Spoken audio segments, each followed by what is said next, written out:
You won't believe what happened at Christmas dinner. My ex, the father of my kids, mocked my fiancé in front of everyone. And it wasn't just any mockery. He called him trash. Yes, trash. Right there at the dinner table in front of my kids. I didn't know whether to scream or cry, but I couldn't let this go on. Not like this, not in front of them. The next few days after Christmas were quiet, almost eerily so. I kept replaying that moment in my head. The look on Ethan's face, the way he tried to undermine James in front of our kids. It bothered me, but not in the way I expected. I thought I'd be angry, maybe even resentful, but instead, I felt this odd sense of calm. James had handled it so well. He didn't let Ethan's words rattle him. He just smiled as if he knew exactly who he was, and that nothing anyone said could take that away. It made me admire him more, in a way that I couldn't explain. But the silence at home wasn't peaceful, it was heavy. My kids, especially Sophia, seemed to be thinking about what happened. It was clear in the way they looked at James when he entered a room, like they were trying to figure him out. Sophia was the first one to ask. It happened during dinner a few nights later. James and I were in the kitchen, cleaning up the table when she came up to me, her voice soft but filled with curiosity. Mom, why did Dad say those things about James? Is it because of his job? She asked, her eyes wide. It wasn't an easy question.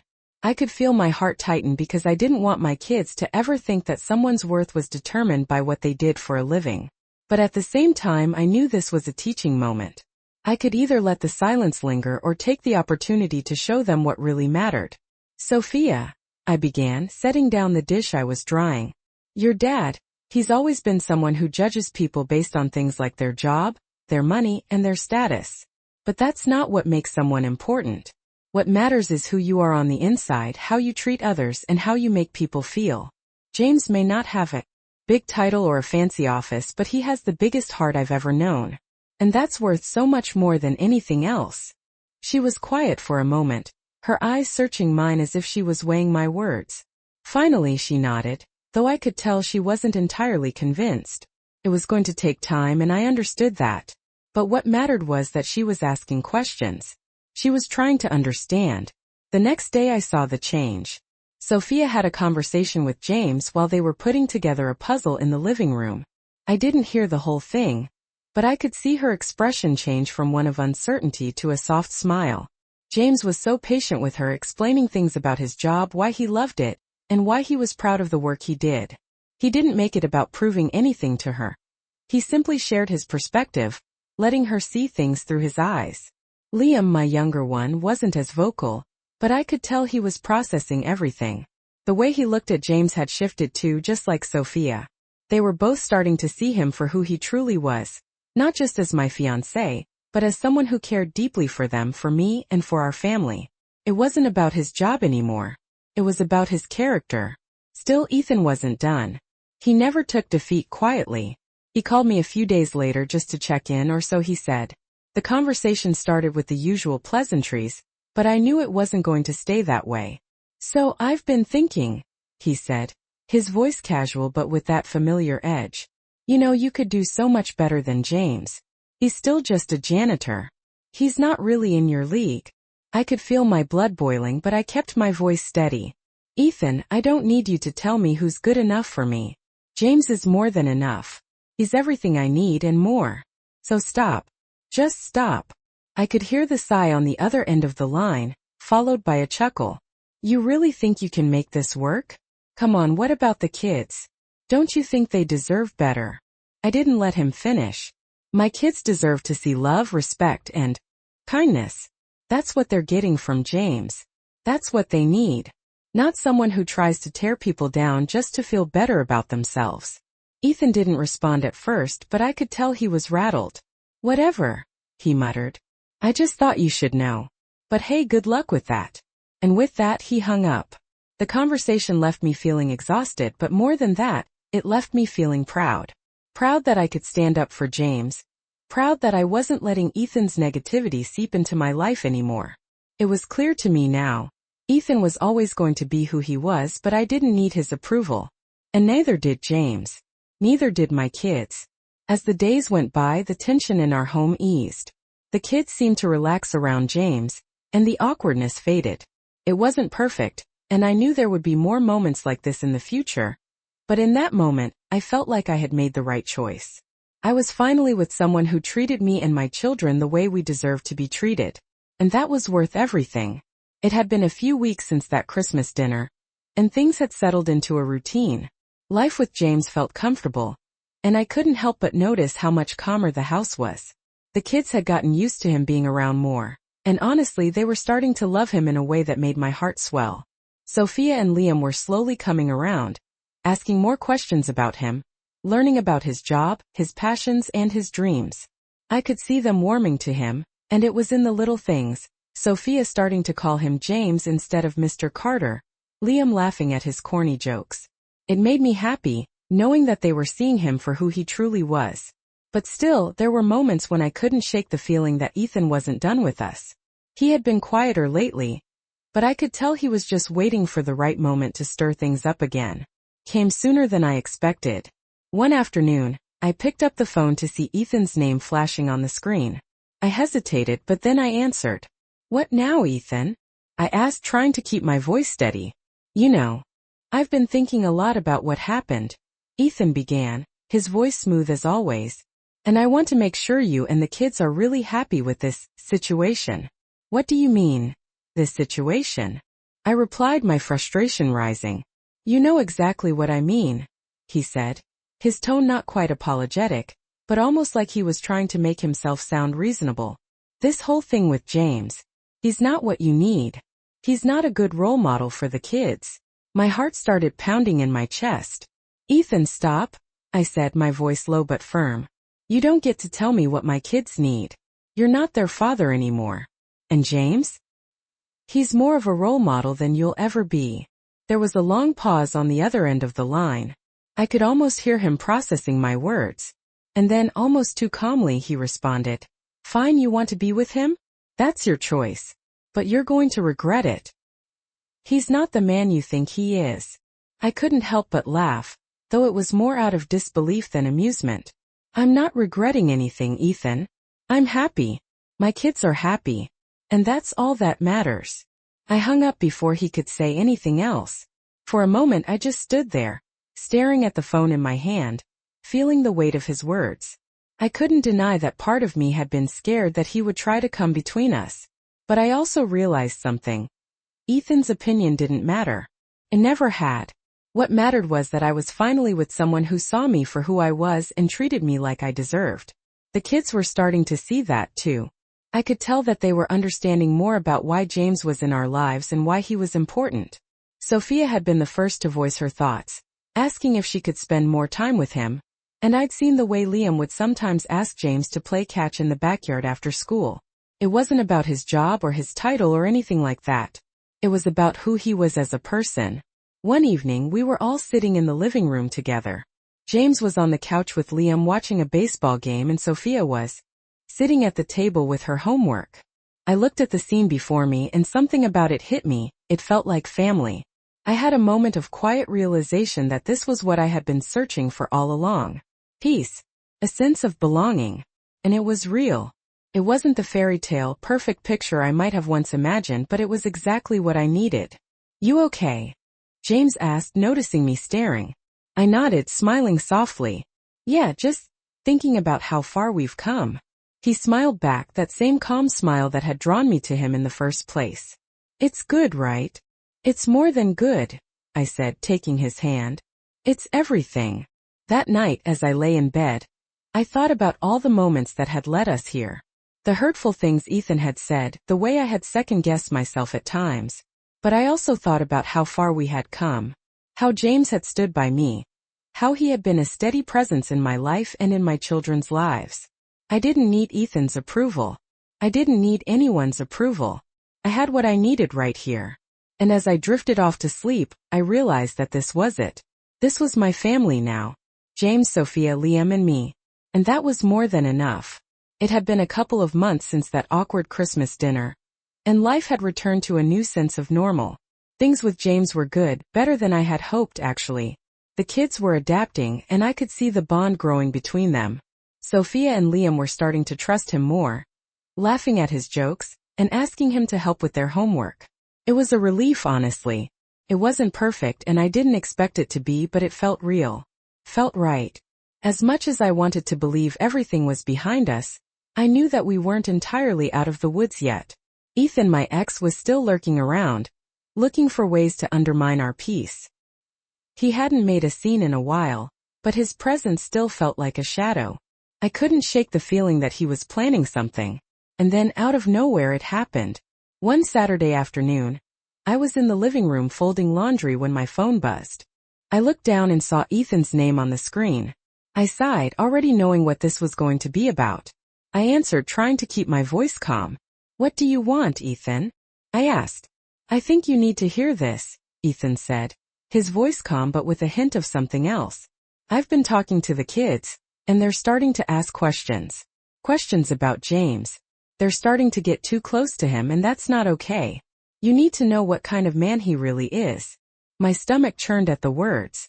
I had been waiting for this. "Ethan, they're fine. James is a good man and you know that. What exactly are you trying to do here?" I said, frustration creeping into my voice. Ethan's voice became more insistent. "Look, I'm just trying to protect them. They don't need a janitor as a role model. You need to think about their future. You can't let this go on. You're not doing them any favors." I felt a rush of anger. "You have no idea what's best for my kids. You lost that right the day you walked out of this family." I could hear Ethan scoff on the other end of the line. "Fine, do what you want. But don't say I didn't warn you." And with that he hung up. I sat there for a moment, the phone still in my hand, my heart pounding. It wasn't the first time Ethan had tried to play the "I'm protecting the kids" card, but it always stung. I knew he wasn't genuinely concerned about their well-being. He was just trying to manipulate me, trying to plant seeds of doubt. I couldn't let him do that. Not this time. I looked up and saw James standing in the doorway watching me quietly. "Everything okay?" he asked, concern in his eyes.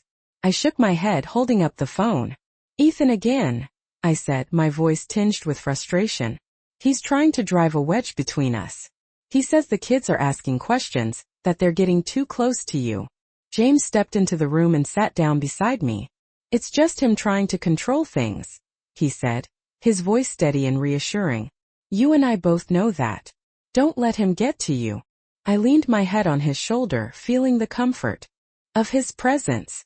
"I'm so tired of this," I admitted, the weight of it all settling in. "Why can't he just move on?" James wrapped an arm around me, pulling me closer. "Because he doesn't want to. He's not used to losing control. But we've got this. We've got each other. And we've got the kids." I nodded, grateful for his calm, steady support. But I knew this wasn't over. Ethan wasn't the type to just walk away. He'd keep pushing, keep trying to cause problems, especially now that he knew he couldn't get to me directly. He'd go for the kids instead. I couldn't let him do that.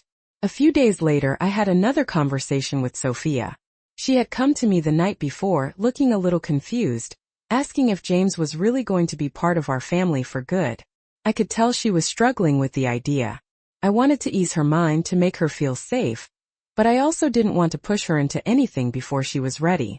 So I sat her down, just the two of us in the living room. "Sophia," I said softly, "I know things have been a little different since James has been around, but I want you to know something.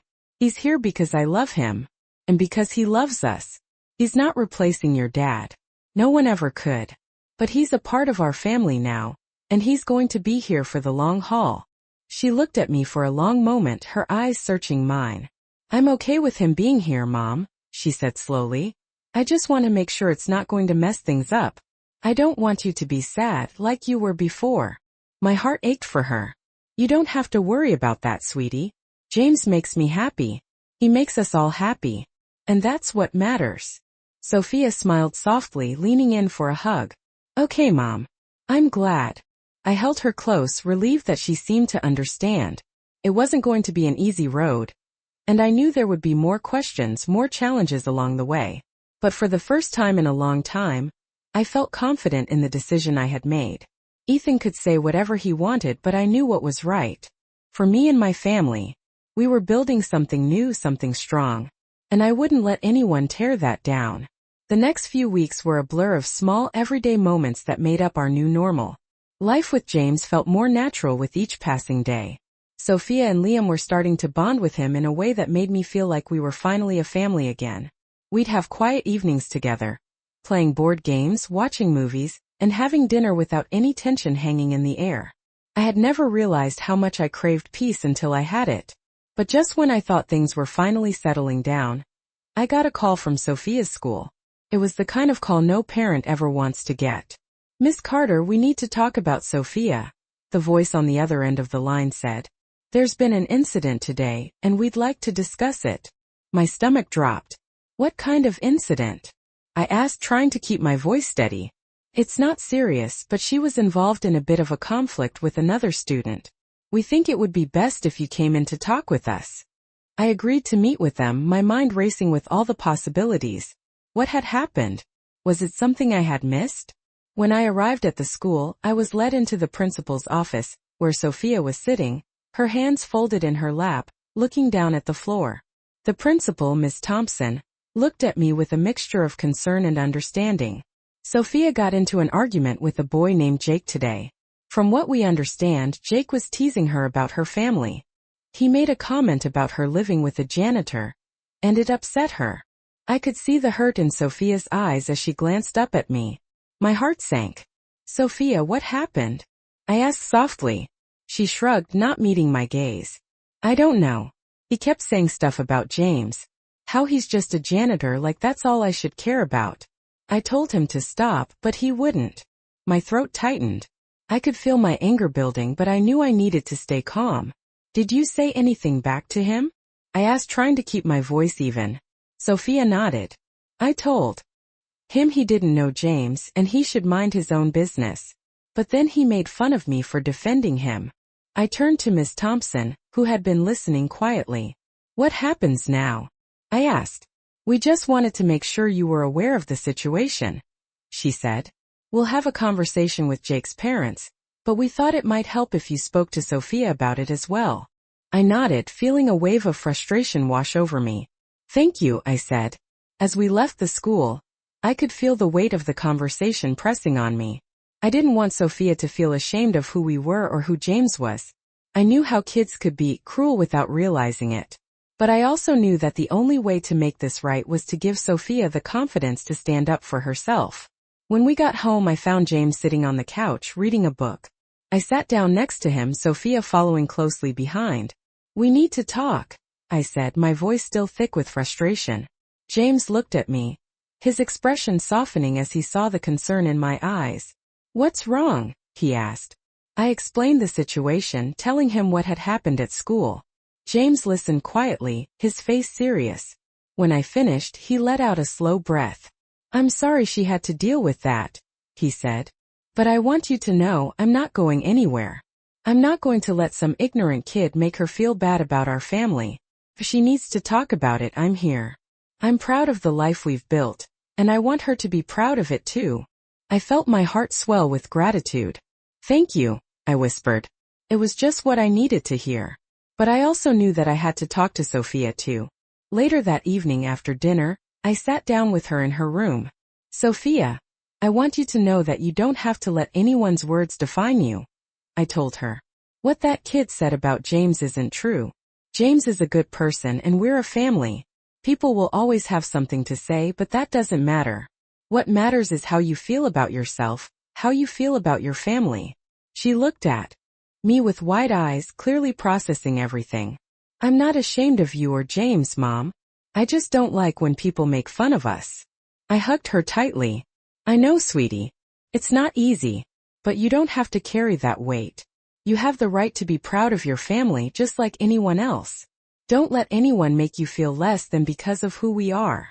Sophia hugged me back, and for the first time in a while, I felt like we were really starting to understand each other. I knew that the road ahead wouldn't be free of challenges. There would be more moments like this, more people trying to undermine us, more questions from the kids. But I wasn't afraid anymore.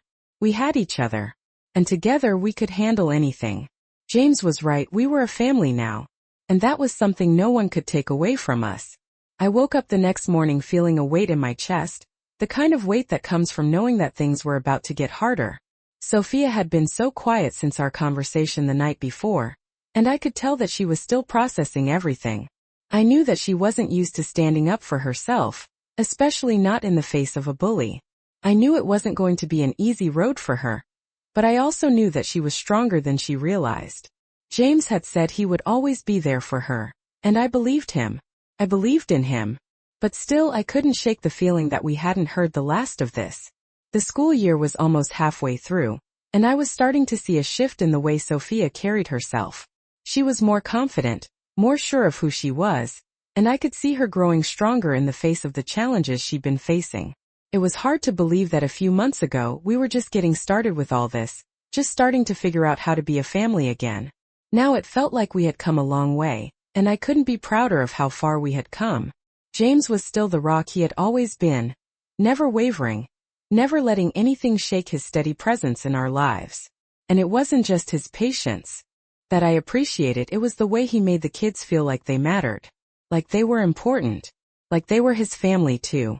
The phone call came on a Tuesday afternoon, just as I was sitting down to take a break from work. My heart skipped a beat when I saw that it was from the school again. I picked up the phone, trying to prepare myself for whatever news they had. "Miss Carter, we need to speak with you again about Sophia," the voice said. "There's been another incident, and we'd like you to come in." My stomach dropped. Another incident? I tried to keep my voice calm. "What happened?" I asked, my hands beginning to shake. "It's not serious, but we've had another issue with Jake," the voice explained. "It seems he's been making comments again about James.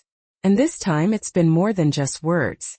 Sophia tried to walk away from the situation, but he continued to follow her, making comments, trying to provoke her. I felt my heart racing. I could feel the anger starting to bubble up inside me, but I pushed it down, knowing I had to stay calm for Sophia. "I'll be there in 30 minutes, I said before hanging up. When I arrived at the school, I could already see the principal, Ms. Thompson, standing in the hallway, waiting for me. She led me into her office where Sophia was sitting, looking upset but composed. I could tell she was trying to stay strong, but I also knew that she had been through enough. Ms. Thompson looked at me with sympathy in her eyes. "We've spoken to Jake, and we've made it clear that his behavior is unacceptable," she said. "But we wanted to give you the opportunity to talk to Sophia, and make sure she feels supported." I turned to Sophia, my heart aching for her. "Sweetie, are you okay?" I asked, my voice gentle. She nodded, though I could see the tears welling up in her eyes. "He just wouldn't stop, Mom," she said softly. "He kept saying stuff about James and how he's not good enough for us. He said that we should be ashamed." My heart broke for her. "You don't have to listen to him, Sophia. You know who James is and you know who you are. You are stronger than what he's saying." Took her hand in mine, squeezing it reassuringly. "You're not alone in this. James and I were with you. You have the right to stand up for yourself, and you have the right to defend the people you love." She wiped her eyes and nodded, looking up at me with a quiet strength. "I don't want to let him get to me," she said. "But it's hard." I leaned down, kissing the top of her head. "I know, baby. But you don't have to do this alone." Ms. Thompson watched us quietly, her expression softening. "We'll make sure this doesn't happen again," she said. "And if there's anything we can do to help, please don't hesitate to let us know." I thanked her before standing up to leave, taking Sophia's hand in mine. As we walked out of the office, I could see that she was still holding back tears, but I could also see that she was stronger now than she had been before. She wasn't letting Jake's words define her, and that made me proud. When we got home, James was waiting for us, his face lighting up when he saw Sophia. He didn't need to ask what had happened. He could tell just by looking at her. "You okay?" he asked softly, pulling her into a hug. "I'm fine," she said, her voice small but steady. "But I don't want to be scared anymore." James looked at me, his expression calm and reassuring. "You don't have to be scared, sophomore. No one can hurt you here. You're safe with us." It was in that moment that I realized how much we had grown together as a family. We had all been through so much, but we were stronger now because of it. And no matter what came next, I knew we could handle it. We were a team. And nothing, no one could break us apart. I had never seen Sophia so determined before. The days after the incident at school were quieter, but there was a palpable shift in the air. She seemed more confident, even though I knew the scars of the taunts from Jake would take time to fade. I could tell she was still carrying the weight of the words that had been said to her, but she wasn't letting it define her anymore. She had started standing taller, speaking up when she felt something wasn't right, and I couldn't be prouder of her. We continued to support her as best as we could, talking through her feelings every evening, making sure she knew that she was loved and safe. But the one thing that stuck with me the most was her strength in the face of adversity. She wasn't going to let anyone hurt her, not anymore. One Friday night we all decided to take a trip to the park. It was the kind of chilly evening that made you want to wrap yourself in a blanket, but the air was still fresh, the kind that cleared your mind. The kids were running around laughing as they played a game of tag, and James and I sat on a bench watching them. The weight of the past few months seemed to lift, if only for a while. It felt like we were finally settling into this new version of our family. We were growing, learning, and making it work one day at a time. You know, James said, his voice breaking the comfortable silence, I've been thinking about what happened with Jake, and I'm proud of how Sophia handled it. I looked over at him, taking in the way he was looking at the kids, a softness in his eyes that I hadn't seen before. Me too, I replied. I know it hasn't been easy for her, but she's starting to find her own voice. I just want to make sure she knows she can always talk to us. He smiled, that reassuring smile that always made me feel like everything would be okay. She will. And we'll always be here to back her up. I leaned into him, grateful for the calm he brought to our lives. For a moment everything felt right. Sophia and Liam eventually ran over, out of breath and smiling from ear to ear. Can we get ice cream?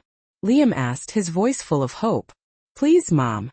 Sophia joined in, her eyes wide with excitement. I glanced over at James, who gave me a playful look, silently agreeing with the idea. All right, ice cream it is, I said with a smile. But only if you both promise to eat dinner first. They both nodded eagerly, already running ahead, too excited to wait.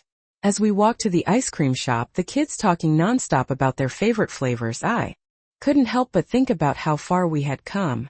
A few months ago, I would have never imagined us here as a family so united. Life had thrown its challenges at us, and we had faced them together. I had faced my own fears, doubts, and insecurities, but through it all James had been there, steadfast, patient, and kind. It wasn't always easy. There were moments of doubt, times when I wasn't sure if we were doing the right thing. But as the days went on, I started to realize that I didn't need to have all the answers.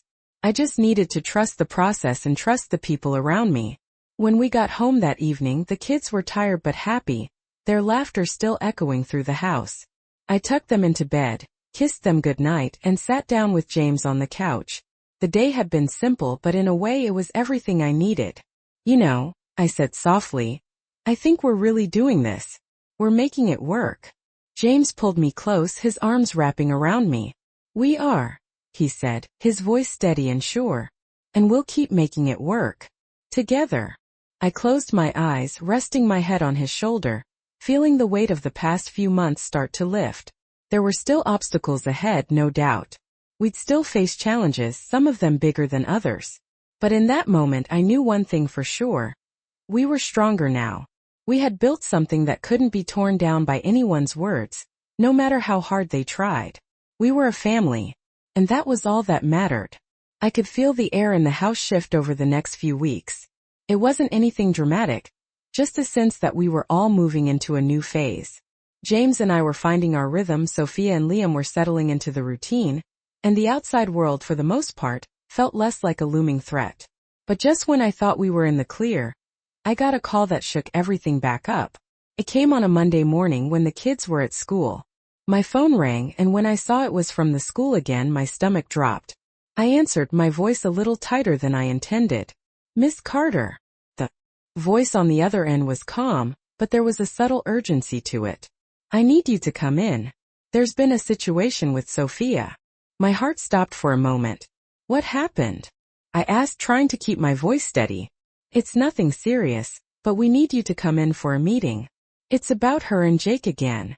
My pulse quickened. I could feel my chest tighten as I tried to process the words. Jake. Again. I had hoped things had settled down after the last time, but clearly they hadn't. I'll be there in 30 minutes, I said, my voice firm. I hung up and quickly grabbed my coat, my mind racing. I didn't want to panic, but I knew something had to have happened. I arrived at the school, my mind whirling. Ms. Thompson, the principal, greeted me at the front desk and led me to her office.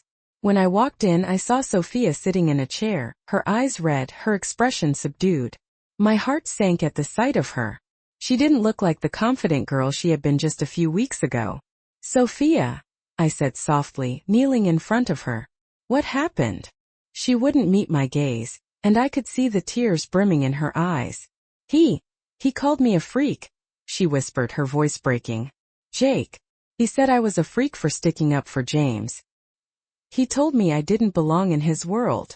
I felt a wave of anger and helplessness wash over me. I wanted to scream, to find Jake and demand an apology. But I couldn't. I had to keep it together for Sophia. You're not a freak, I said, my voice low but steady. You're strong and you're brave. You're doing the right thing. No one has the right to make you feel like you don't belong. You're a part of this family. And James is a part of this family too. Sophia sniffled, wiping her eyes with the back of her hand. But why does it have to be like this, Mom? Why can't they just leave us alone? I took her hands in mine, feeling the tightness in my chest as I tried to find the words. Because some people are just scared of things they don't understand. They don't know how to deal with people who are different. But you have to remember that being different isn't a bad thing. It means you're brave enough to stand up for what's right. She looked at me then, her eyes searching mine for something. You really think I'm brave? She asked, her voice small. I smiled softly, brushing a strand of hair behind her ear. I know you're brave. And so is James. You're both stronger than you realize. Miss Thompson spoke up then, her voice calm but firm. We've spoken to Jake and his parents about the situation, she said. And we're taking appropriate action. But I want you to know, Sophia, that you don't have to go through this alone. We're here for you. I nodded, though the anger inside me still simmered. Thank you, Miss Thompson, I said. After the meeting, I walked out of the school with Sophia, my heart still heavy. I wanted to tell her that everything would be okay. But I knew it wouldn't be that simple. She wasn't going to just forget the things that had been said. But I also knew that she was strong. She had shown me that. When we got home, James was waiting for us, and I could see the concern on his face as soon as he noticed Sophia's red eyes. What happened? He asked gently. Sophia walked over to him and wrapped her arms around his waist. Jake said I didn't belong. That I was a freak for defending you. James held her for a moment, his hand resting on the back of her head. You're not a freak, he said softly. You're exactly where you belong. With me. With your mom. With Liam. With all of us. I watched the two of them, the way they shared that moment. James didn't try to fix things. He didn't make promises he couldn't keep. He just showed up just like he always did. You're not alone, Sophia, he added, his voice steady. We're all here for you. Always. I stepped forward then, taking Sophia's hand in mine. We've got this, sweetheart, I said, my voice firm with the kind of certainty I hadn't had before. No matter what anyone says, we are a family. And nothing, no one, can take that away. Sophia looked up at me, then at James. She didn't say anything, but I could see the way her shoulders relaxed, the way she started to believe the words. And in that moment I knew we were going to be okay. We had each other. And we would face whatever came next together. I didn't expect things to be easy from that point on. The road ahead still had its challenges. And I knew the scars from Jake's words wouldn't disappear overnight. But I could feel the shift. Sophia was growing more confident each day. And as the weeks passed, I saw her standing up for herself more often. Not just with Jake, but in other areas of her life as well. It was like she was learning to trust herself, to trust the strength she had inside her. And I was so proud of her. It wasn't just about what she said or did. It was about how she was beginning to see her worth. How she was learning to stand tall no matter what anyone else said. At dinner one night as we sat around the table, Sophia caught my eye. Mom, she said, her voice a little shaky but full of determination. I wanted to say something. I put my fork down, giving her my full attention. James looked over at her too, his expression soft. What's on your mind, sweetheart? I asked, my heart in my throat. Sophia took a deep breath. I know it's been hard with Jake and everything. But I just want you both to know. I'm okay. I'm not letting him get to me anymore. My heart swelled. That's really brave, Sophia, James said, his voice full of pride. I'm really proud of you. I nodded, my throat tight with emotion. You've come such a long way, sweetie, I said. You're stronger than you know. For the first time in a long time, I felt like we were exactly where we needed to be. The tension had lifted, not just in our house but in my heart. We had weathered the storm, and while there were still moments of doubt and fear, I felt a sense of peace. The next few days passed in a blur of normalcy. We went to the park, watched movies on the couch, and had dinner together every night. I cherished those moments more than I ever had before. They were simple, yes, but they were mine. They were ours. And it felt like home. One weekend we decided to take a trip to the beach. The weather was perfect, warm but not too hot, and we spent the whole day playing in the sand, collecting seashells, and swimming in the ocean. The kids ran ahead, laughing and shouting as they raced toward the water. James and I walked a little behind them, hand in hand. This is good, I said, looking out at the horizon. This is what I've always wanted. James looked at me, his smile warm. Me too, he said. I never thought it would be this good, but I'm glad we're here. Together. I squeezed his hand, feeling the truth of his words settle in my heart. We were here. We were together. And we were stronger than we had ever been. The kids were happy, carefree, and full of energy, running in and out of the water, building sandcastles and laughing with each other. There were no worries, no looming threats, just the sound of the waves crashing against the shore and the joy in their voices. It was a moment of pure, unfiltered happiness. That night, after we had returned home, the kids were exhausted but content, their laughter still echoing in the house. I tucked them into bed, kissed them good night, and sat with James on the couch once more. I think we're doing okay, I said, leaning against him. Better than okay, James replied, his voice soft. We're doing great. I smiled, closing my eyes and letting the peace of the moment wash over me. I knew there would be challenges ahead. Life never stopped throwing curveballs. But in that moment, surrounded by the love of my children and the man who had stood by me through it all, I knew we could face anything. We were a family. And nothing, not Jake's words or anyone else's, could ever change that.